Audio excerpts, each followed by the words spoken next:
অনেকে বলেন যে বুকে ব্যথা হচ্ছে, এটা গ্যাসের ব্যথা থেকে হচ্ছে। বুঝতে পারেন না যে হার্টের ব্যথা থেকে হচ্ছে নাকি গ্যাস বুকে উঠে গিয়ে বা গ্যাস্ট্রোইসোফেজিয়াল রিফ্লাক্সে বুকে ব্যথা করছে। তো এটা জানা খুব জরুরি যে বুকে ব্যথা হলে সেটা হার্টের ব্যথা কিনা। কারণ কখনো কখনো গ্যাসের চক্করে কিছুটা দেরি হয়ে যায় চিকিৎসা করতে গিয়ে, বিপদ হয় তখনই, দুর্ঘটনা ঘটে তখনই।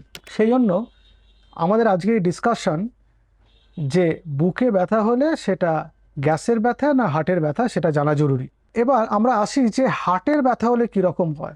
সাধারণ মানুষের হার্ট থাকে বুকের বাঁ দিকে, খুব কম সংখ্যক মানুষের হার্ট বুকের ডান দিকে থাকে, ডেক্সট্রোকার্ডিয়া বলা হয় সেটাকে। হার্টের ব্যথা সাধারণত বুকের মাঝখানে হয় বা বুকের বাঁ দিকে হয়। তার সঙ্গে একটা অস্থিরতা থাকে, ঘাম দিতে পারে, চাপ লাগতে পারে, ব্যথা রেডিয়েট করতে পারে, মানে ছড়িয়ে পড়তে পারে বাঁ হাতের দিকে, গলার দিকে, চোয়ালের দিকে, পিঠের দিকে এবং পেটের উপরের দিকে।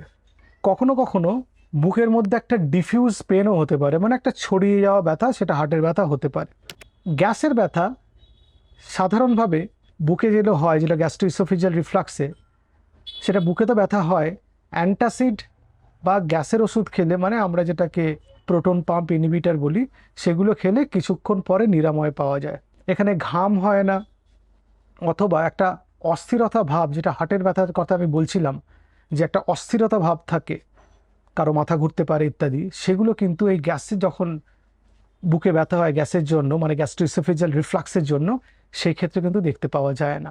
বুকে ব্যথা যদি 5 থেকে 10 মিনিট বা তার বেশি সময় থাকে, সব সময় সেটা আমাদের হার্টের ব্যথা হচ্ছে কিনা একবার চেক করে দেখে নেওয়া দরকার। কারণ খুব গুরুত্বপূর্ণ, আমাদের মিস হয়ে যেতে পারে যে হার্টের ব্যথা অনেক সময় বুকের বাঁদিকে হয়, তো সেটা আমরা মিস করে যেতে পারি। হার্টের ব্যথা হাঁটাচলা করলে বা সিঁড়ি দিয়ে উপরে উঠলে, দৌড়াদৌড়ি করলে বাড়ে, কারণ হার্টের অক্সিজেন ডিমান্ড বেড়ে যায়, তখন ইস্কিমিয়া আরও বেড়ে গিয়ে হার্টে ব্যথা আরও বেড়ে যায়। সেই জন্য হাঁটাচলা করতে গেলে বুকের ব্যথা বাড়ছে কিনা বা দৌড়াতে গেলে বুকের ব্যথা বাড়ছে কিনা সেটা আমাদের নজরে রাখতে হবে, সেটা আমাদের দেখতে হবে। হার্ট অ্যাটাকের সঙ্গে কি কি থাকে?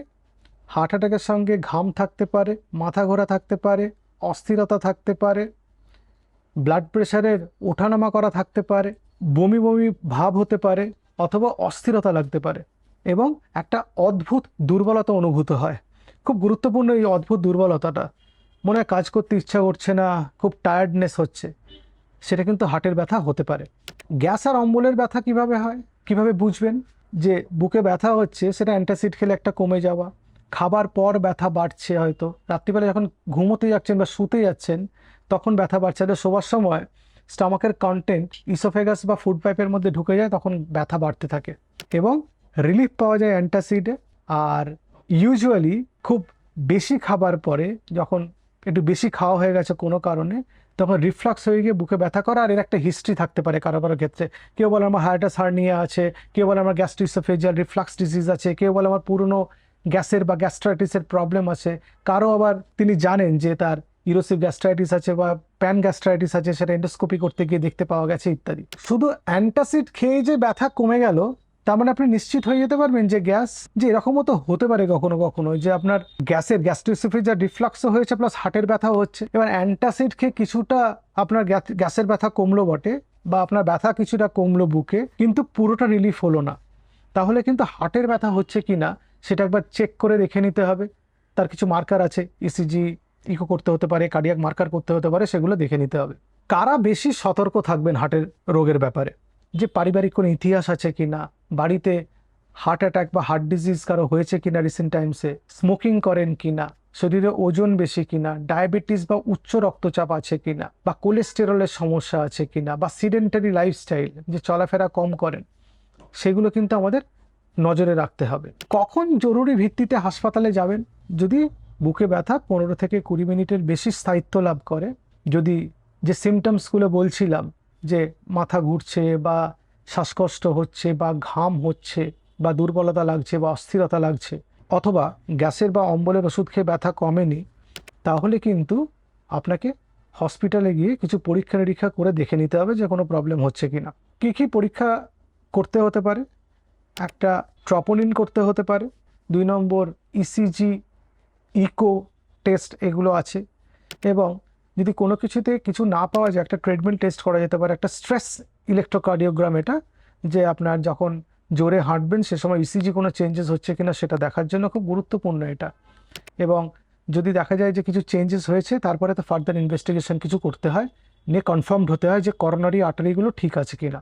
সবচেয়ে বড় ভুল হতে পারে যে গ্যাসের ব্যথা বলে নিজের মনকে শান্তি দিয়ে বাড়িতে বসে থাকা। অনেক সময় কি হয়, আমরা নিজের মনকে শান্তি দেওয়ার জন্য গ্যাসের ব্যথা বলে, হয়তো হার্টের ব্যথা হচ্ছে বা হার্ট অ্যাটাক হয়েছে, বাড়িতে গ্যাসের ওষুধ খেয়ে আমরা বাড়িতে সময় নষ্ট করে ফেলি, বসে থাকি।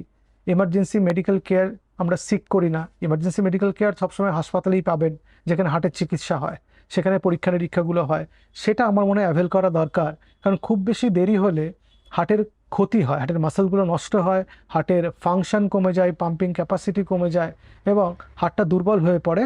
তখন অনেক চিকিৎসা করেও হার্ট আগের অবস্থায় ফিরে আসে না। সুতরাং এটা খুব গুরুত্বপূর্ণ যে সময় নষ্ট না করে বুকে ব্যথা হলে একবার এমার্জেন্সিতে গিয়ে খুব বেসিক পরীক্ষা, ইসিজি, ইকো আর একটা ট্রোপোনিন টেস্ট, এগুলো করে একটু দেখে নেওয়া যে আপনার হার্টটা ঠিক আছে কিনা।